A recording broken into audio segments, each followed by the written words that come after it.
Hang on, is that the... Wait, stop! Get off of me, you weirdo! Get off! The protagonist detector, it's beeping again. I think we're back. We're in another script. We're protagonists again. The person that wrote the first script involving us, they must be doing some kind of sequel or something. I said get off me! Jeez!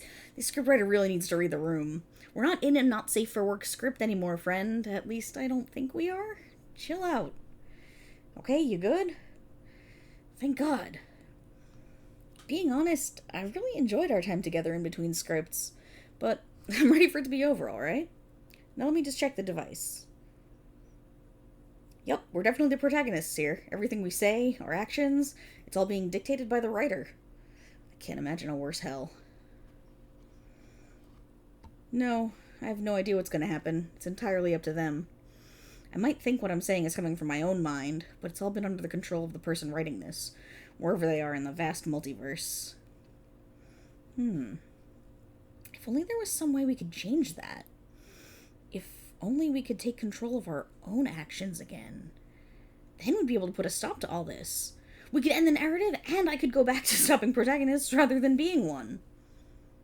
Oh, and you could go back to being a side character, too. That's completely fine. But how could we do that? We're in uncharted territory here. The Protagonist Police haven't been the focus of a script before. Save for the last part, obviously. It's completely unprecedented. But there has to be something we can do. Some way we can influence our...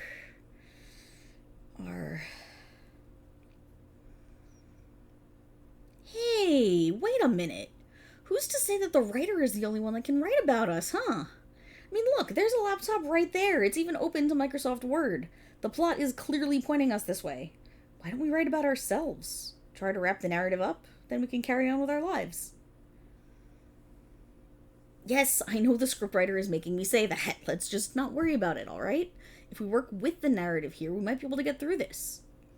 Now, it's not going to be easy. Writing is pretty difficult from what I've heard. It's soul-crushing, mentally taxing, and makes you hate yourself. And that's even before you put a pen to paper. After that, it's just a lot of work trying to make sure everything makes sense. No, I've never done it. Protagonist police aren't allowed to write. That's how narratives get started. That's how protagonists get created. But that being said, you, my friend, aren't a member of our organization, so you're exempt. Oh, I'm willing to look the other way this once. Now come on, no sense wasting time. Let's get started.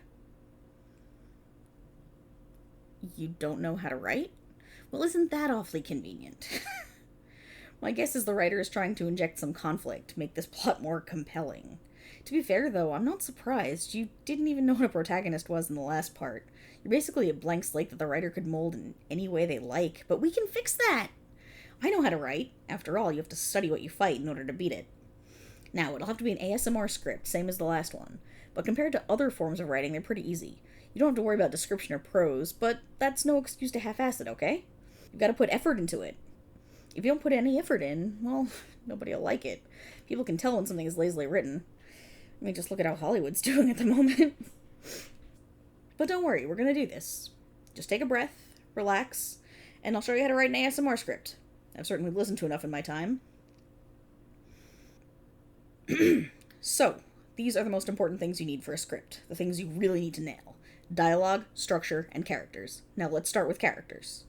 Before you write anything, you need to know who the characters are going to be. It's critically important to ASMR because there's only two, and one of them is going to be the main reason people are paying attention to it. The beauty of writing is that they can be anyone, from a Dom Lamia to a cuddly robot harpy, but in this case, it's going to be you and me. Now, in your typical ASMR script, there are only two characters, a speaker and a listener. Every now and then you'll get more than two characters, usually other speakers, but typically it's just those two. Now, the speaker is the most important character. They usually kickstart the narrative, and they're the ones who are going to be doing all the talking. The listener is usually just an audience stand-in, but that's no excuse to make them a blank slate. Just because they can't talk doesn't mean they can't have character, and you can usually get a bit of their personality from how the speaker reacts to them. What's that? Oh, good question. Given how much I'm talking and how I'm intuiting what you're saying, I'm the speaker. So when you're writing, think about what you know about me, about my personality. I'm a police officer for a weird organization.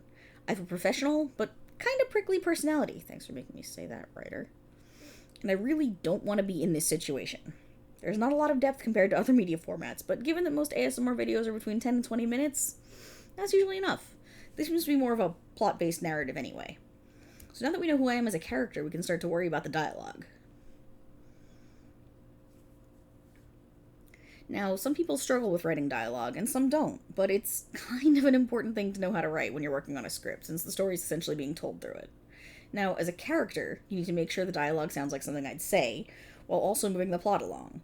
You also need to make sure it's realistic and interesting.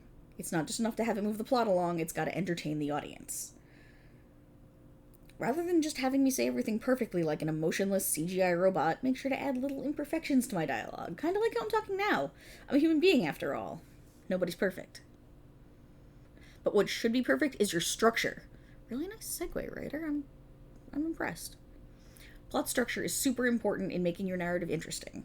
If stuff just happens out of order and here and there and everywhere, people are going to check out. There's nothing for them to grasp onto. So make sure your story has a beginning, middle, and end. Make sure it sticks true to the rules you set for the world your characters are inhabiting, and don't let random stuff happen for no reason. An example? Well, let's say you're watching a movie, a romantic comedy or something. Then all of a sudden the characters just turn into giant cockroaches out of nowhere, and the movie just doesn't mention it, keeps on moving. It'd be completely weird. It's a romantic comedy. There hasn't been anything setting that sort of thing up. It makes it seem like there's nothing keeping the plot together, and everyone is going to realize you don't know what you're doing. Now, plots like that can work, but again, you need to make it clear to the audience that sort of thing is possible. And based on what we've been through so far, that would be completely out of left field.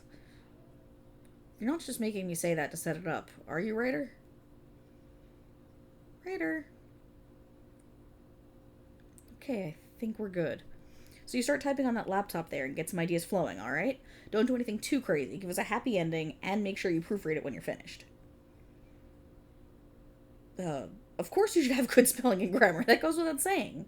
People are going to be reading this. After all, you'll be posting to our script haven, or maybe even submitting it to a VA you like. Do you really want them to think you're illiterate or can't read too good? Now you get back to writing, my friend. I'll give it a read through when you're done. Okay, you're done? Great, you've been typing like crazy over there. I'm really proud of you. You're really turning this whole side character thing around. Now let's see what we've got here. Very nice. Well formatted, clearly laid out. Interesting byline. Ooh, you put in some little sound effect directions for the VA. Very ambitious of you. Hang on. They seem a bit familiar. Let me get a closer look. Wait. This is just what we've been saying. The whole thing, ever since we stopped kissing and making out. The script is just repeating that. Why would you write that? Unless... Oh no, you idiot! Don't you see what you've done? What the writer made you do? We're trapped in some kind of script loop as a twist reveal. The whole thing's just gonna keep repeating. We'll be making out, then I'll get an idea to write a script, then you'll write the script saying what we just did, and then we'll end up doing it all over again. We're gonna end up trapped like this. See? See what I mean? Let me read the top line. Ahem. Open bracket. We hear the sound of kissing, interrupted by the sound of beeping. Close bracket. Dialogue. Wait, hang on. Is that the... That's what I said at the start of the script. I mean, I know people say, write what you know, but all you've done is write what we just went through. And it's going to force us into reenacting this stuff over and over again. Even what I'm saying now is what you've written down. And looking ahead... Oh my god. We're in an NSFW script again. Come here, let's just get this over with.